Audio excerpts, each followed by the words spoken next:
Houston.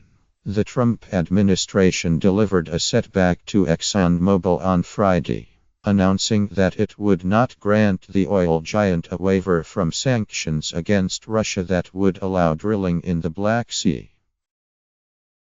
The decision, reinforcing barriers erected by the United States over Russia's intervention in Ukraine, was another sign that President Trump has been unwilling or unable to improve relations with the Kremlin early in his term, after pledging as a candidate that he would seek a thaw.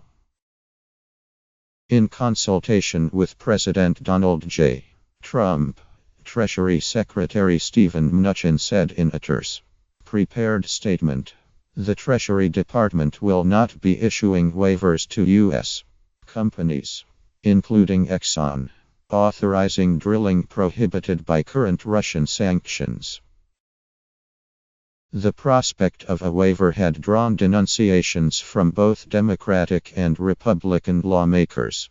When news of Exxon Mobil's proposal emerged this week, Senator John McCain, Republican of Arizona, wrote in a Twitter post, "Are they crazy?"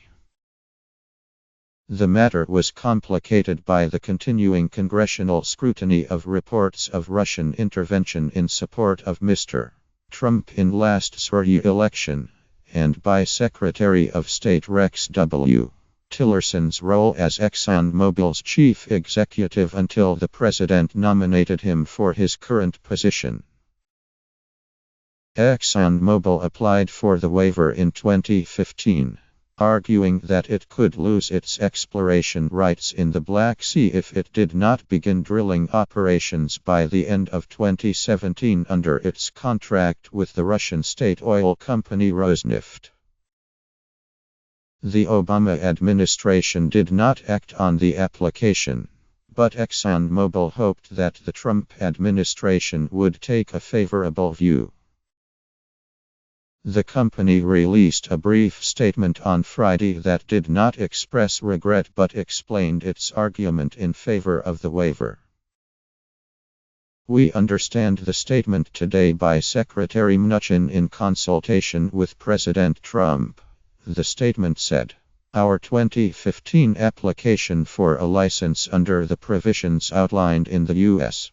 Sanctions was made to enable our company to meet its contractual obligations under a joint venture agreement in Russia, where competitor companies are authorized to undertake such work under European sanctions. United States and European sanctions were first imposed on Russia in March 2014 in response to Moscow's annexation of Crimea from Ukraine. Exxon Mobil signed an expansion of its joint venture projects anyway, even after Igor I. Sechin, Rosneft's chief executive, was personally blacklisted in connection with the sanctions. The deal was legal, but Exxon Mobil was more fully constrained when tighter sanctions were imposed after Russia was implicated that summer in the shooting down of Malaysia Airlines Flight 17 over eastern Ukraine. It has become increasingly clear in recent days that relations between the United States and Russia are unlikely to improve anytime soon. Mr. Tillerson has used increasingly tough talk to highlight the Trump administration's differences with Russia over its alliance with the Syrian government. He has not suggested that any sanctions be lifted, and the administration has affirmed its commitment to the North Atlantic Treaty Organization and European security. Exxon Mobil's hopes to produce new oil in Arctic waters and in Siberian shale fields were delayed indefinitely by the toughened sanctions, which prohibited transfers of drilling technology capable of reaching oil in fields that previously had been virtually inaccessible. The company received a few exceptions to the sanctions, including a waiver in late 2014 that allowed it complete drilling of one exploration well in the frigid Kara Sea that it said would be unsafe to leave half-finished. A big oil field was confirmed, but no new oil was produced and exported. Exxon Mobil has long argued that it was being put at a disadvantage against some of its European competitors operating in Russia.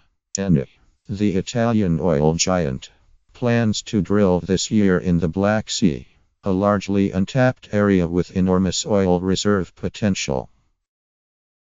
European sanctions are somewhat weaker than those imposed by the United States since they exempted some contracts signed before the sanctions were put in place. The American sanctions drew a harder line.